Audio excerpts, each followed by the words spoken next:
Most people were taught to follow the rules with money. Save it, spend it, borrow it, pay interest, hope retirement works out. But what if the rules were written by the very system keeping you stuck?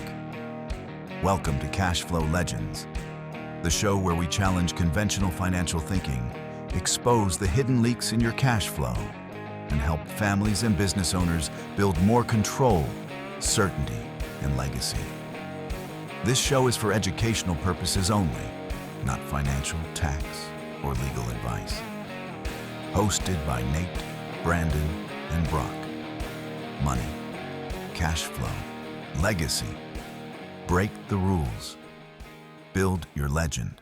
What's going on, everybody? Nate and Brock, excited to see you guys here this morning. As you probably recognize, Brock has a new background. No, he has not repainted his walls or redesigned it. He is on the move. Brock, why don't you give us a little update on what has occurred lately in your life and why you're in a new office? I have moved homes from East Nashville to West Nashville. East Nashville. It's kind of I'm like 30 minutes outside of east of Nashville. Okay. And so I moved 10 minutes west of Nashville and just learning how to live in a new home. So It's very funny right now because it's like half empty because my soon-to-be wife won't move in for another 4 months. okay. So it's very empty. It's kind of funny. Well, I want you And to just take I'm a living in my car now, so that's why I'm in my car. just so everybody listening and watching knows that we're just three normal dudes. We live all over, different locations, and Nate and I traditionally have lived in places where the internet is not very good. And so as it's gotten better, we've gotten spoiled. So every once in a while when we have internet issues, like Nate's having right now at his house because the power went out, we have to be reminded of how good we really have it. So just in case you were wondering, Nate got a pep talk from Brock and I this morning, just being sure that his day was not going to be ruined because his internet was out, which he can definitely let happen to him. And he has a better smile on his face now. So let's just leave it at that and dive into our topic today so we don't get Nate too fired up about his internet issues. But I'm glad that you made it on this morning, Nate. Nate, let's start with you. You and I and Brock get to talk to people all the time about financial things related to money. What's going on in life, how things are happening. And when you're visiting with them on the outside, until you get to know their heart on the inside, almost all of them look like they are successful or they want to have the appearance of feeling successful and looking successful. But how often is that the case? That they are successful and feel great about their plan with money? Not very often, and it kind of reminds me of a business consultant that I met recently, and her job is to go into businesses and fix workflows and culture and all these things. And she's the second business consultant that I met that's basically shared, you know, companies look really great on the outside until till you actually get in there and start kind of messing around with stuff, and you figure out that there's a lot of people that look really good from a distance, but once you get up close and personal and everything like that, everything's a little bit different. And I mean, you said earlier, we're just three normal dudes. So, like, people who know us personally know that, like, we're not rolling around in Lambos or anything like that. We're just regular guys who have families and all this stuff. And so, um, but it's very common for someone to show up to a conversation feeling like they're doing well because nobody's really asked them the tough questions. Brock, I'm going to pass this to you, but I'm going to connect some dots here. In those conversations that you have, I have, Nate has, would you say that these things are fairly common? They're working hard, they're making money, they're trying their best to provide for their family. But underneath that all, there's comparison and guilt and uncertainty and exhaustion that nobody hardly ever really gets to see because, like Nate said, they either haven't got comfortable enough being asked tough questions yet, or they didn't even know that there were those types of relationships out there that they could have. And when you see that, Brock, where's kind of the aha that people have when you're working with somebody and they kind of open up all their dirty laundry, so to speak? And said again, all three of us have things that we stink at. So we're not saying that we've got any of this figured out. That's right. But we are saying that we can relate that we need people in our life asking these questions just like we do for other people. So, Brock, are they ever just like going, I quit, or are they trying to figure it out and they just don't know how? This actually reminds me of somebody that I was meeting with not too long ago. 7-figure W-2 income, crushing it. And he said that he wanted to change some things. He said that he wanted financial freedom. He said that he was tired of the way that things have been going, and it was hard to get him to open up. It was hard to get him to change the thought process. And I thought it went great.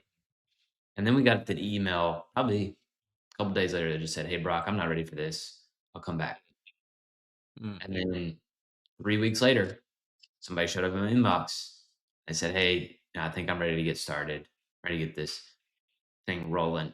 And I say that to say, like, this is not easy by any stretch of the means. Like, people opening up about your finances and getting real about the story around and the behavior around your finances is a big deal, because it's usually not something anybody has actually taken the time to sit down and walk through the nuances of what's actually going on behind the scenes. Brock, you said two words there that come up often in our world: financially free. I can't help but think, anybody who's listened to us for a while, if this is your first time, we talk a whole lot about Nelson Nash and becoming your own banker and the infinite banking concept. But all those things are just words if you don't know what they mean behind them. And so when I hear financially free, what I thought that meant 10 years ago, 15 years ago, 20 years ago, and what I think it means today, there's no comparison. Financially free 20 years ago meant that I was going to be retired, because retirement meant I didn't have to work anymore. I had no clue what it meant after that. I honestly did not know what I was going to do after that. And I had not gone into the depth or layers of what retirement really meant. Today, retirement means something totally different to me. It's not even a word I think about anymore. And I know we've all had these conversations, but I love the point you're bringing up, Brock, both of you, is there's so much emotional weight and baggage that we don't even know we have tied to these words like financially free. What does that even mean? And does it mean the same thing for everybody? Yeah, there are equations out there. Yeah, there are statistics. But Brock, the truth is, and Nate, financially free for us three could be completely different. And we host this podcast together and YouTube channel, and it could mean something totally different. And that's, I think, where we're trying to get here, is that it's okay to not be sure. What we want to encourage everybody listening and watching to think about is, what has to change for you to get sure? Because I think that's a really important question. And I can tell you guys, and I've just being real transparent here, I've been a little bit more angst ridden lately. And I think it's because I've been traveling, I've been out of rhythm, all these things. And so when I think about that, I go, well, why?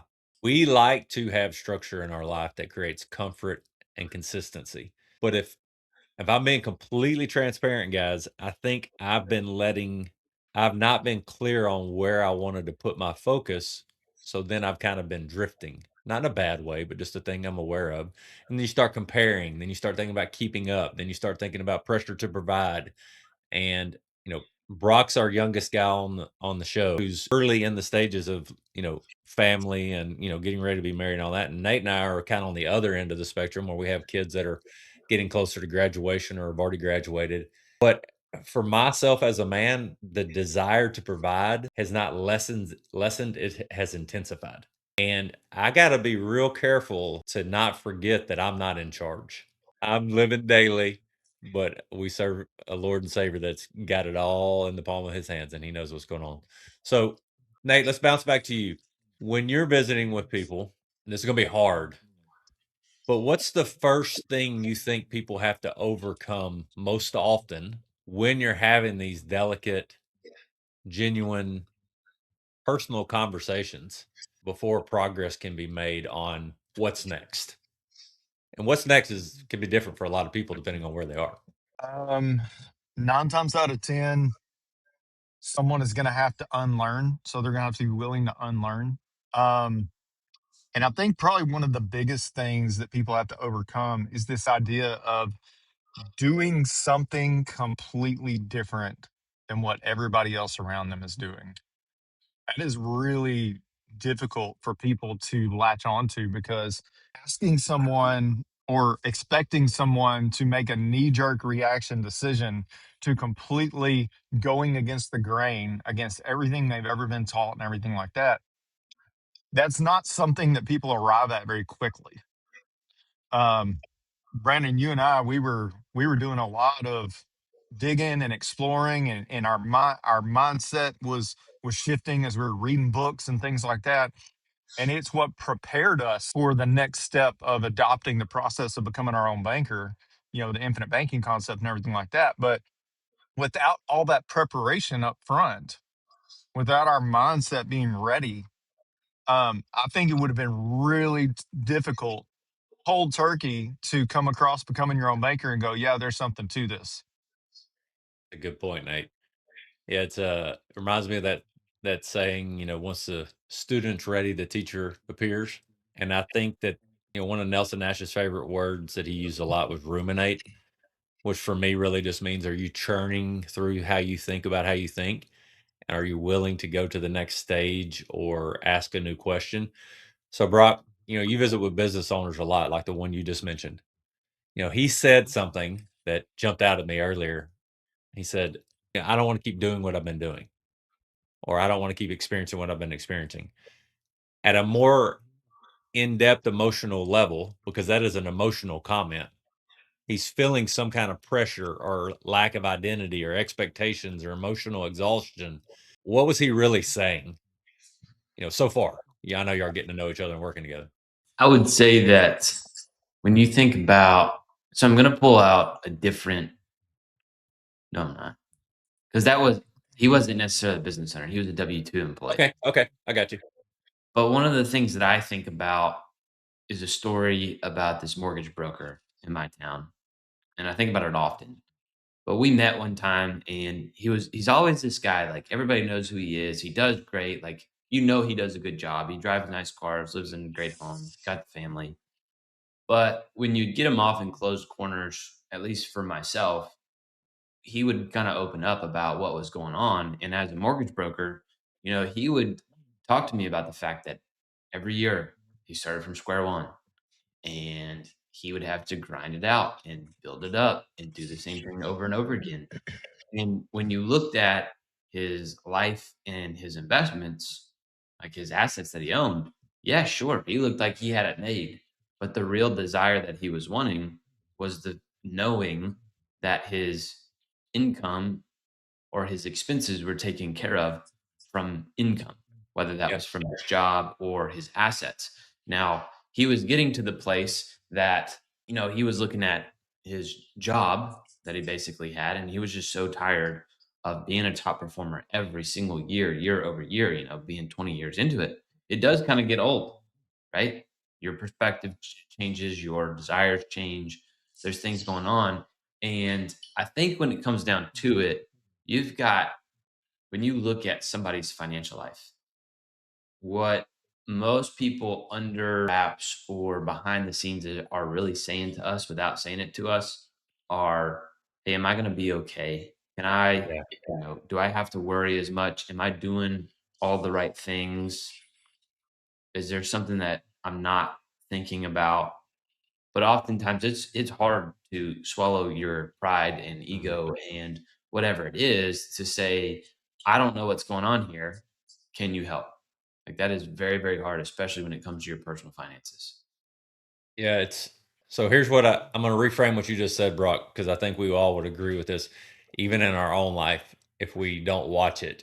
A lot of people they look financially successful, like the real estate, and maybe he is per the outside looking in. He has the house, he has the home, he has the family, but they're privately feeling emotionally exhausted. And man, I can't tell you how many times we have those. I can't tell you how many times we have those conversations. How many times I've felt that way. So let's just get this out there. Income does not equal peace guaranteed. Income does not equal peace. Success does not equal control. Busyness, dependency, lack of intentionality, those are where the emotional stressors start coming from. Because Nate and Brock and I can have all the money in the world, but if we know we're called to be great husbands, great sons, great fiancés, great leaders in our church, great, community members, and we have no time to know that we can do other things, that creates new stresses. So this is why people can hit income goals and still not feel financially free. And I would say, in all honesty, put me right at the front of the line. Making more income doesn't solve the problem if you don't know where you're trying to go. It often is like lighter fluid on a fire. Yeah. All right. So, Nate, what's the difference between making money, and we're still learning this, three regular dudes? What's the difference between making money and actually building freedom with the dollars you earn by the value you create? What percentage of your money are you actually controlling or keeping? Mm, That's really the biggest difference is like we were talking about earlier, like you can have a really high income, but if it's all spread out in the form of payments every month, then you might be feeling the same stress of someone who's making significantly less and is in the same situation. It's not based off of the amount that you make. It's really about the percentage that you keep is really because at every level you scale it, whether you're making $100,000 a year or $1 million a year, based on that percentage is how that impacts you personally in your life. yeah. So if I'm able to keep 10%, if I'm making $100,000 a year and I'm able to keep 10% of it, that is significant for me. If Mm. I'm making $1 million a year and I'm able to keep 10% of it, that is significant for that person. So being able to increase your rate of control, your savings rate, I think that's where it starts. All right. So, Nate, those are numbers. And Brock, passing it back to you, this idea that, and I think we do this a lot, and it's what I love about what we get to do, is what does success mean to you? Whoever's listening, what does success mean to you? Whether you're, you know, in the 18th of your 20-year military career and you're retiring in 2 years from the military, whether you're a mall and paul grocery store owner, whether you're an uber successful online business owner who makes millions a year, what does success mean to you? And is success clearly defined? Because what I think we're all saying and what we've all seen is success without peace is still pressure and creates pressure. You know what I mean? So like Brock, the guy that you were talking to, very successful, but there's pressure somewhere because they're, like Nate said earlier, they're having to choose. And I really don't want to make it sound that way, but to unlearn, you do have to make a choice that what I've been doing may need to be challenged or repositioned or thought about differently. And that is very uncomfortable for anybody. I mean, I don't like when Brock calls me out and challenges me. I need it. I'm glad he does it. I'm glad Nate does it for me. But my initial reaction deep down is like, that sucks. I don't want somebody to bring up where I've not been great.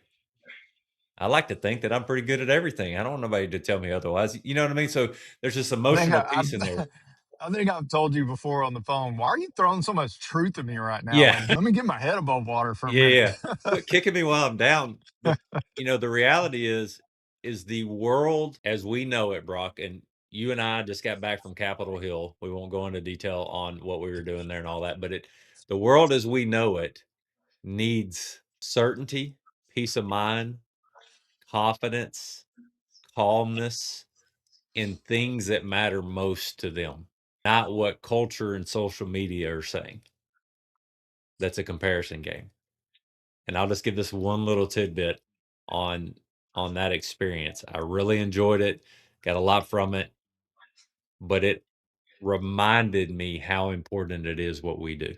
Not only what we do, but how important it is for us to live out what we teach. And so there's stewardship in this. So Brock, what financial belief do you see people growing up with that they later realize wasn't true?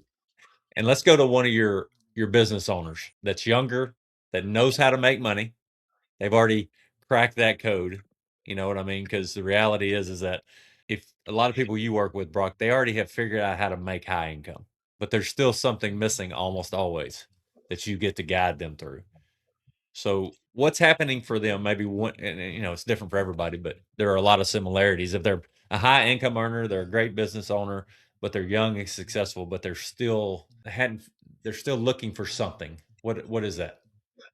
Yeah, I think I could attack the big ones, maxing out the retirement plans, buying cheap term insurance that doesn't do much, um, not buying disability insurance. Like I could attack all of those, but I Yeah. think the main one that I'm seeing a lot more than ever right now is when you look at this younger crowd of people who are making a lot of money, they're still under the assumption or the thought process that all that they need is a bigger account balance, Accumulation. accumulation. And so everything that they do is just thought of as, let me just get a bigger account. Mm. Well, once you start asking questions like, well, what's your exit strategy from this? What do you plan on doing? The answers kind of stop. The confusion sets in. They don't really know what's going on. And then you're just kind of left with, well, why am I doing this? And it goes to the core of why you're doing it, which is the reality of you're trying to get income. And so if we're trying to get income, the question then comes in, do we need to work on getting income for just a later date when we just hope that it's there? Or should we start building income today? Because I am a true believer that when you become financially free, and my definition is that it's when you have enough income from your assets coming in that you don't have to necessarily show up for, than you do expenses going out, right? Yep. Passive income covers your lifestyle expenses. That's my definition of freedom. And when you have that, you're playing a completely different ballgame. Number one, when you become financially free, the decisions that you make are completely different than anything you've ever thought of. Like Mm. they're so different because now you're coming from a place of confidence and stability, not having to constantly worry about how the bills are going to be paid, right? The other is you're no longer playing this game that everybody else is talking about where they're trying to save 10% of their income, earn 10% on it, and then just wait for it to work out. You're now investing 100% of your income in assets that produce more income. Mm. That's a totally different ballgame than what most people are walking through. Yeah, Brock, you just said something that jumped out to me in this reality that first you were very clear at a young age compared to Nate and I's journey of what financial freedom really means. And you just said it. When my assets, whatever they are, and an asset brings more value into your life, more money, more opportunity, more tax benefits, whatever it is, when your assets are paying for your lifestyle expenses, then you are financially free. And you said something that I was like, man, this is a great question. And I'm putting myself right in there. How do you know you're financially free? If that is the framework, if we're going with Brock's framework, I think one of the best ways to answer that question is when there's an opportunity to do something that would bring value or peace of mind or something beneficial to things you care about. Is your first thought money and how much is this going to cost? Or is your first thought, I can't wait to do this because I know there's no worry about how I'm going to do it?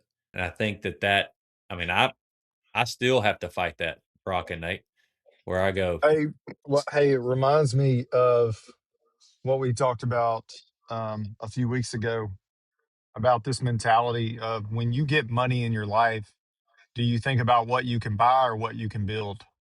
you must have looked at my notes for today because it actually, we talk a whole lot about the world is built to encourage us to be consumers.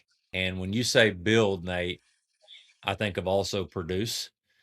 Yeah. And so, one of the reasons that us three are so excited about working towards the Cashflow Legends Inner Circle and our school community is what we have found over and over again is when you get like-minded people in a room strategizing, brainstorming, sharing failures, exciting progress and building happens way more often, more effectively, and more beneficially for people around you.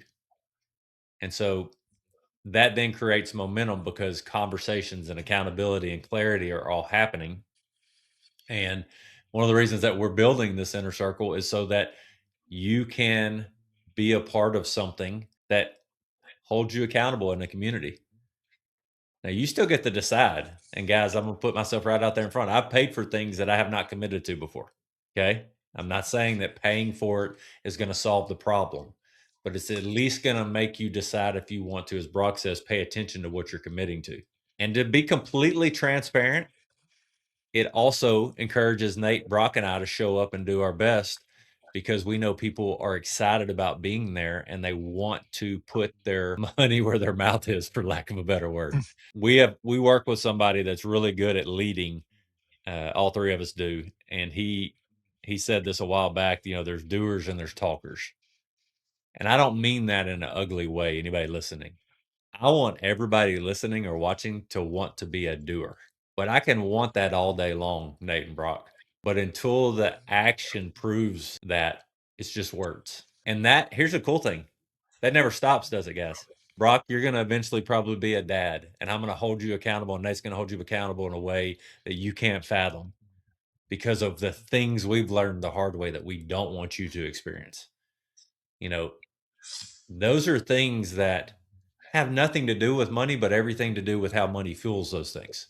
Because if Brock can't be at his kids' events, then he's out of alignment. That's right. I know that about Brock.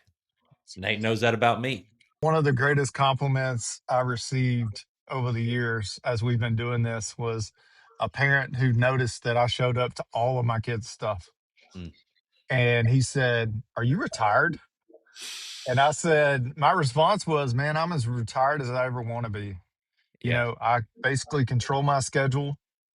I can be there for my family, all that stuff. And like, I don't ever see myself wanting to slow down from the life that I built so far. I love what I do. I get to be invited into people's stories on a weekly basis, which is just what a privilege and honor that is." Yeah, it reminds me, guys, that information rarely changes behavior. We have all the information in the world. And Nate, you and I knowing that none of us have arrived and being aware of how important it is to be reminded of that daily, that arriving means you think you've got everything figured out and you can learn nothing new. And if we realize that, then we realize that for anybody listening or watching later, that whether we realize it or not, we need honest conversations with accountability and encouragement and intentionality. And if I said there's one thing that I see, Nate and I see, Brock and I see over and over again, it's people don't have that built into their life. And I like at 95%, 95 out of 100 people don't have that built into their life. But guess what? That same 95% are doing the thing that everybody else is doing and not getting where they want to go because they don't know how to get there. It makes sense when you think about it, right? If why do pigs roll around in mud in a pen? Because they're pigs in a pen altogether. That's all they know. Okay. And I can think of my life and how we've been there many, many times and as I'm thinking about it right now, why have I had more angst in my life lately? Because I have not had consistency in accountability. Not because it's been bad, but because it's just been abnormal and I have to recognize that. So here's some calls to action or some practical steps. Everybody listening or watching when this comes out. We're going to bring our absolute best to challenge how you think about how you think. But if you decide to do nothing with it, as Nate says often, that's going to haunt you. Just the truth of it. If it's whirling around in your head and you can't shake it, it means action needs to be taken some way, shape, or form. Best way to do that is to get on a call with Nate and say, "Hey, what do y'all really do?" Because often the biggest hurdle is just going, "Hey, I'm not sure." And there's And a I link in the show notes for that. absolutely. So if we do that, now here's your first challenge for anybody listening. Maybe you're new, maybe you haven't heard us before, or maybe you've been listening forever and never taken action. Have one honest money conversation this week. I would recommend doing it with Nate, but even if it's not with Nate, do it in your own time where it's on your calendar, where you actually track something that affects your life related to money. And then here's my next one. Stop comparing your life to everyone else's highlight reel. I'm talking to myself. I'm talking to Brock. I'm talking to Nate. Comparison is a thief of joy. And in reality, we are all broke in some way, emotionally, socially, spiritually, sleep wise, debt wise. It doesn't matter. We're all broke and we'll never fulfill that on our own. All right. But find intentional community. If you don't have somebody, a group of people that call you up, that is the absolute best thing I can recommend to you, is to get committed to one of those groups. We'd love if it was Cashflow Legendz Inner Circles. But even if it isn't, if it's something local, if it's somebody already that's invited you somewhere else, that will create momentum, guys, that I think we all can agree you really can't fathom until you experience it. And when you start experiencing it, Brock, what starts happening then? It's uncomfortable for a moment, but then it slowly compounds and gets better and better and better. Yeah. Yeah. Nate, your greatest growth moments that you can look back on, did they happen when it was easy and comfortable? No, not at all. Not at all. I'm going to tell this No, story. I was actually Oh, go ahead, Nate. just talking to somebody that I met recently. She was turning 35, and her post on Facebook was that she had lost her mom 5 years ago, and she was talking about all that, and I was like, wow, I lost my dad when I was 30, and so we had that in common. And we were just kind of talking back and forth about how the Lord grew us through that very difficult time in our life. Yeah. Friction and tension are necessary, which could also be defined as uncomfortable, being uncomfortable for growth. So if anything resonated with you today at all, do something about it right now. Not 10 minutes from now, not an hour from now, not in a week, not in 2 weeks. Do something about it right now. Whether that's hop on Nate's schedule, whether that's ring us up, whether that's text one of us, whether that's, whatever it is. Hey, go get a free copy of What Would the Rockefellers Do in There the you show go. notes. Yeah, whatever step it is, I can promise you that taking action is more important right now than exactly what you take action on, because that's how momentum begins. So if this brought value to you, we'd love for you to share it. We'd love for you to put comments in the comments section. We love to be challenged. I have no problem. Nate has no problem. Brock has no problem with going, hey, I think what you guys are saying is off, and this is why. Now, don't be surprised if we ask you a question to see what you think about why you think that way. Because Nate and Brock, it doesn't really matter what we think, because we already know what we think and why we're doing what we're doing. And the goal is to share that with others. So we hope this brought good insight to you today. We hope it challenged your thinking, and we can't wait to visit with you again on the next one. Thanks for listening to Cashflow Legendz. If this episode helped you think differently, subscribe to the show and share it with someone who needs to hear it. And when you're ready to start building your own cash flow system, schedule a clarity call with Nate using the link in the description. Money, cash flow, legacy. Break the rules. Build your legend.